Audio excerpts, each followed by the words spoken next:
When we look at the Middle Ages from the 21st century, it seems we see a civilization of paupers. In museums, rusty sickles and coarse pottery sherds. In films, peasants in rags. It looks obvious. They survived because they had nothing. But that is a dangerous oversimplification. To understand how a medieval person economized on everything, you need to accept a paradox. Poverty for them was not a failure. It was the norm, the basis of stability. In the 10th to 15th centuries, poverty meant belonging to a social system. The goal was not to get rich, but to hold one's place. Let's make the scale clear. 90% of Europe's population lived in conditions of scarcity. These were not marginals. These were the people. Things were rare and expensive, so the concept of waste was almost absent. Economy was not about hoarding coins, but about preserving calories, materials, and social ties. A peasant could live a year without holding a silver coin. He paid his lord in grain, eggs, and labor. Start with the home, a person's main refuge.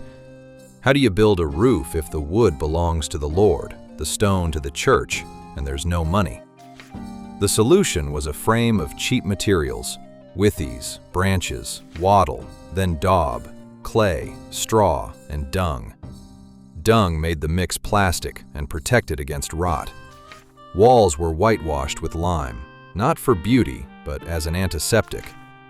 Lifespan? 20 to 30 years, so houses were rebuilt roughly every century. Floors were packed earth, trodden over years with layers of ash and oil. Roofs were thatch or reed. Dangers? Fire and parasites. Heating often meant livestock inside the house, the cow as a living battery. Fuel was a scarce resource.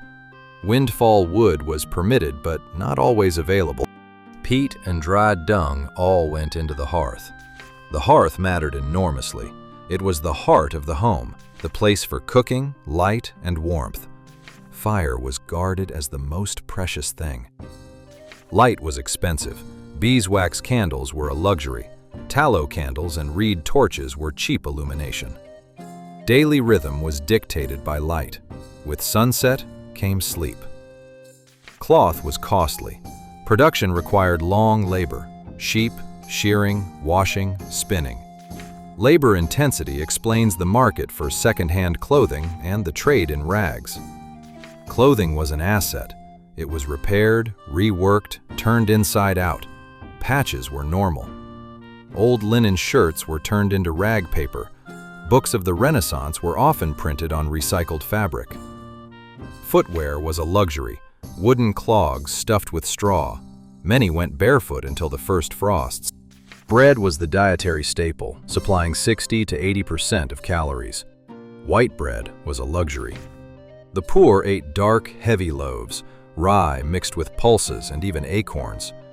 The peasant kitchen was a single big pottage, everything in one pot. Frying was wasteful. Boiling conserved calories. Meat preservation was crucial. The pig was a larder on legs. It ate refuse and returned fat and meat. Butchering was a family ritual. Blood made into sausage, hams smoked in the chimney, fat used as fuel and food. Salting and smoking were cheap preservation methods. Salt was expensive. Dry salting and smoke were the poor man's standard. Poor flour and mill grit paid a price in worn teeth and disease. Outbreaks from ergotism, were a real threat. Medieval rural economy was collective. Expensive means of production, iron, plows, harness, forced cooperation. The open field system, long, narrow strips scattered across the common field, was a risk-sharing mechanism and a way to share plowing. Common rules governed grazing and fishing. The rule of stinting limited the number of animals so common pasture would not be destroyed. The day of reckoning was the annual account of debts. The currency was trust. Tally sticks were a cut stick used as a debt record, a system that resisted forgery. The right to glean, the right to pick up stray ears after harvest, was a social safety net. But it wasn't open to adult men looking for freebies. It was a privilege for the elderly, widows, and children. Poaching and gathering wild foods were risky but necessary. Snails, frogs, hedgehogs, roots, nettles, important sources of protein and vitamins. Such foraging added variety to the diet and, paradoxically, sometimes produced better bone health than that of the wealthy. The system was fragile. War ravaged fields and burned barns. First rule: flee, save seed grain and iron. The Great Famine of 1315 to 1317 brought rain, rot, and mass starvation. Seed stocks posed a dilemma: eat today or sow for tomorrow. In hungry years, people gathered bark, skins, and books. Reports of cannibalism and fraud show how taboos broke down. Consequences included migration, rising wages, and a shift in the balance between land and labor after catastrophe. The city was a world of strangers. Your rural reputation meant nothing here. Housing, basements and attics, often without kitchens. Streets became places to buy food.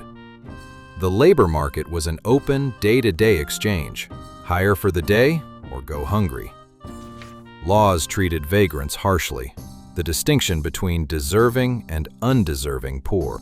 Statutes, branding, and even the enslavement of the poor in the 16th century were part of the legal whip. Yet the numbers of destitute did not fall. In cities like London, there were tens of thousands. Professional medicine was a luxury. Folk medicine, wise women, midwives, bone setters, barber surgeons, provided practical and often harsh care. Remedies were natural: willow bark, moldy substances as precursors to antibiotics, and pilgrimage and faith as psychosocial therapy. Monastic hospitals were places of care rather than cure. Sanitation was poor, but rest and a stable diet sometimes saved lives. In a scarcity economy, waste disappears. Ashes became laundry lye. Urine provided ammonia for fulling cloth. Dog dung had a role in tanning. Bones made needles and buttons. Rags became paper. Junk dealers were essential. Archaeologists love middens. The layers of potsherds tell a city's history. The paradox of joy. A poor person often had more official holidays than a modern office worker. The church calendar offered roughly 80 to 100 feast days a year. Festivals relieved tension. Fairs, beer, games, mob football, dice, masks, and carnivals. Temporary reversals and collective release. Everyone took part. People sang, told stories, and exchanged news. The social fabric was strengthened. What can we take from the Middle Ages? 3 lessons. 1. Materiality.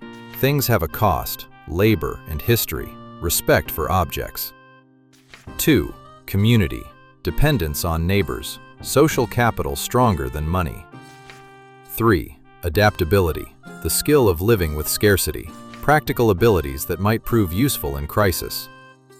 The Middle Ages were not only dirt and deprivation. They were a survival culture, the flesh and blood of our ancestors. We have gained comfort, but lost skills. If our civilization faces crisis, the ability to ferment cabbage, build an oven, or strike a bargain with a neighbor may matter more than gadget know-how. If you liked this, subscribe to the channel, like the video, and tell us in the comments which topic you want to see next. Subscribe so you don't miss the next episode. We will dive into the world of urban poor and the laws of poverty.